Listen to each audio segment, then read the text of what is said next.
सभी सुनने वालों को सादर प्रणाम। मैं नीलिमा शर्मा नित्या एक बार पुनः उपस्थित हूँ अपनी लिखी हुई कहानी का वाचन करने के लिए। और आज जो कहानी मैं सुनाने जा रही हूँ उसका शीर्षक है घरौंदा। कई बरस बाद लखनऊ आना हुआ था दीप्ति का। रेल से प्लेटफॉर्म पर उतरते ही उसे पहले के दिनों की याद आ गई जब वह यहाँ लखनऊ में पढ़ती थी। उन दिनों उसके पिताजी बहुत बड़े व्यवसायी थे और इस शहर में उनका अपना बड़ा सा बंगला हुआ करता था, जो सुविधा संपन्न तो था ही, लेकिन उस बंगले में अनेक नौकर चाकरों की भी भरमार हुआ करती थी। दीप्ति को याद आया कि उन दिनों हवाई जहाज का सफर इतना सुगम नहीं था। ज्यादातर यात्राएं रेल से ही करनी पड़ती थी। लेकिन जब भी दीप्ति या दीप्ति के परिवार वाले कहीं सफर में आते जाते थे तो सामान उठाने के लिए कई नौकर रेलवे स्टेशन पर मौजूद रहते थे। परंतु आज स्टेशन पर उनकी मदद के लिए कोई भी नहीं था, क्योंकि दीप्ति के पिताजी के व्यापार में घाटा लगने से उनकी रईसी जाती रही थी और तथाकथित अपनों की भीड़ भी अब गायब थी।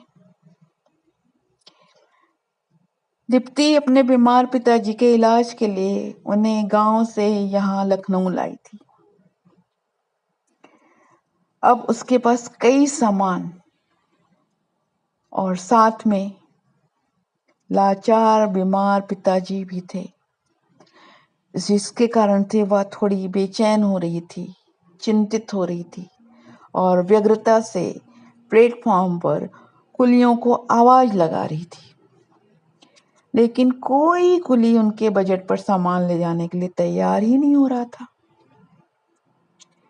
दीप्ति हैरान परेशान होकर इधर उधर देखने लगी। तभी दीदी नमस्ते, एक ललक भरी चिरपरिचित सी आवाज उसके पीछे से आई।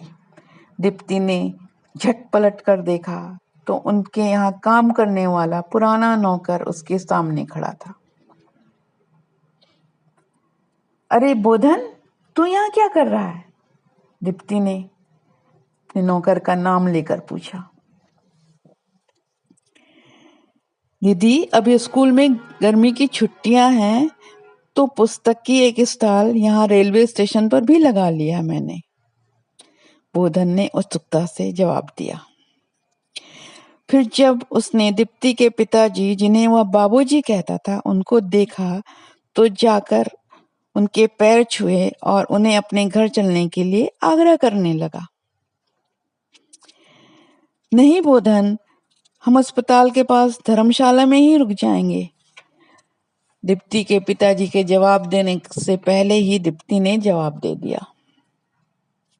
अस्पताल? अस्पताल क्यों दीदी? बोधन ने चिंतित स्वर में पूछा।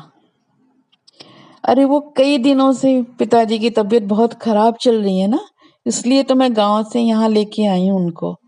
और बोधन, तू तो जानता है ना, इलाज में समय लगता है और बार बार अस्पताल भी आना जाना पड़ता है, इसलिए हम अस्पताल के पास वाली धर्मशाला में रुक जाते हैं।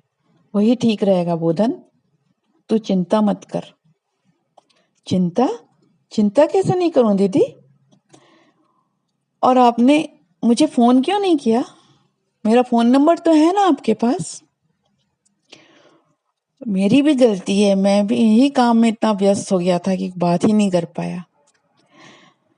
पर चलिए, जब आप यहाँ आ गए हैं और आ गए हैं तो हमारे होते हुए आप धर्मशाला में क्यों रुकेंगे दीदी? क्या हम इतने पराये हो गए हैं? अरे एक बार चलकर हमारी कुटिया में पैर तो रख दीजिए। आखिर बाबूजी का आशीष और आपके मार्गदर्शन से ही तो यह संभव हुआ है ना, बोधन ने विनम्रता और अपनेपन से कहा। उसके लहजे में कृतज्ञ भाव स्पष्ट झलक रहा था, जिसे देखकर बाबूजी ने हामी भर दी और उसके बाद बोधन दीप्ति और बाबूजी के साथ टैक्सी में बैठकर अपने घर की तरफ रवाना हो गया। लेकिन रास्ते में दीप्ति को सारी बातें याद आ रही थी। बोधन बिल्कुल अपने नाम के अनुसार ही सब जगह अपने होने का बोध कराता रहता था। जहां भी जाता अपनी सकारात्मक ऊर्जा और निश्चल भाव के कारण वहां अपनी उपस्थिति जरूर दर्ज करा देता था। लक्ष्मी माता की कम मेहरबानी थी उस पर, या यूं कहें कि गरीब के घर में पैदाइश थी। अभाव में जीवन कटा, शिक्षा भी पूरी नहीं हो पाई, लेकिन जोश में कोई कमी नहीं थी। इसलिए मेहनत करके अपनी आर्थिक स्थिति सुधारने में लगा ही रहता था। जहां उसके समकक्ष लोग आए दिन अपने भाग्य पर रोना रोते रहते, वह अपने कर्मों को पूरा करने में उत्साही रहता, क्योंकि बोधन को अपने कर्मों पर पूरा विश्वास था। वह दीप्ति के घर काम करते हुए भी पढ़ाई करने के लगन में रहता, जिसे देखकर दीप्ति ने उसकी पढ़ाई पुनः शुरू करवा दी और बोधन होशियारी से कक्षाएं पास करता हुआ पाठशाला में अब शिक्षक बन गया था। लेकिन इससे पहले जब उसका विवाह हुआ था तो उसकी पत्नी भी समझदार ही मिली थी।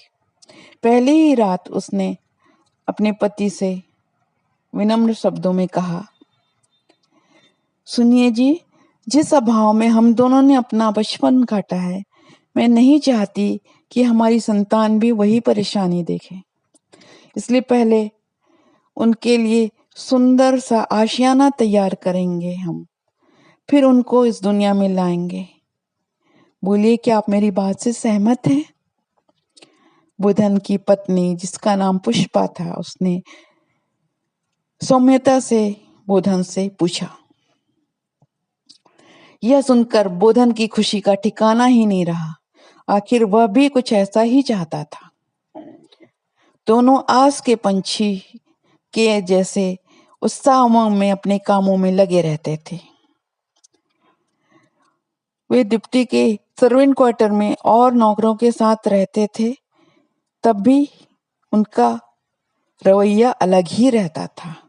जहां और लोग अपनी गरीबी का रोना रोते रहते, बोधन शांत भाव से काम करके अपनी आमदनी बढ़ाने की कोशिश करता था। विवाह के बाद दीप्ति के यहाँ नौकरी करने के बाद बचे हुए समय में उसने फुटपाथ से कागज के पोस्टर लाकर उसमें फ्रेम चढ़ाकर दुकानों में बेचना शुरू कर दिया। उसकी पत्नी भी उमंगित सी अपने छोटे से कमरे को बेहद साफ सुथरा और सजाकर रखती थी, जिसे देखकर लगता था कि वह अपना घर बनाने के लिए उत्सुक है। और जब पता चला कि बोधन और उसकी पत्नी दोनों को अपने घर बनाने के लिए बेहद उत्सुकता है, शौकीन है दोनों, और उनकी आकांक्षा है कि अपना घर बनाए, उसके बाद अपना परिवार बढ़ाए, तब दीप्ति ने ही समझाया था कि ऐसे फोटो फ्रेम बनाकर या किसी के घर में काम करके घर नहीं खरीदा जा सकता। उसके लिए कुछ विशेष करना होगा। तब बोधन ने पढ़ाई और आगे जारी की और साथ में ट्यूशन भी पढ़ाने लगा। अपने कक्षाओं को पास करते हुए वह शिक्षक बन गया, लेकिन साथ में अपनी पत्नी के साथ मिलकर किताबों की छोटी सी दुकान खोल ली। उस इलाके में और कोई पुस्तक की दुकान नहीं होने के कारण उसकी आमदनी अच्छी होने लगी थी।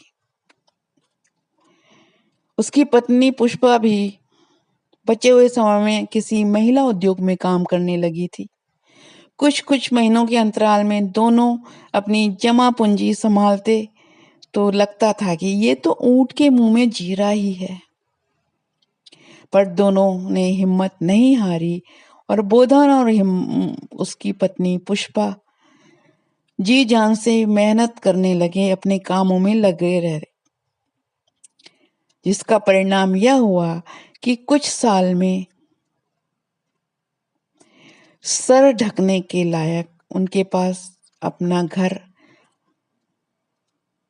आखिर तैयार ही हो गया था। उनका घरौंदा तैयार ही हो गया था और दोनों आस के पंछी गदगद थे कि आखिर उन्होंने तिनका तिनका बटोर कर अपना घोंसला तैयार ही कर लिया।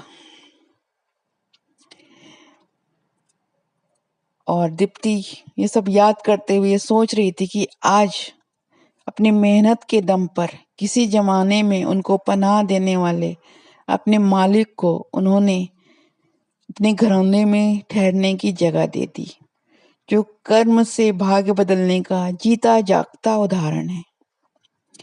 और दीप्ति यह सोचते हुए जब उनके घर में कदम रखती है और उनकी स्थिति को देखकर आश्चर्य मिश्रित खुशी से भर जाती है। इतना ही नहीं, इसके साथ ही दीप्ति को उसके आत्ममूल्य में बढ़ोतरी होती भी महसूस होती है और वह अपने सजग कर्मों से अपने बिगड़े हुए भाग्य को सही करने के लिए मन ही मन तैयार हो रही थी, ताकि अपना घरौंदा भी वह अच्छे से तैयार कर सके और अपने परिवार वालों को खुशहाल जिंदगी दे सके। सादर धन्यवाद।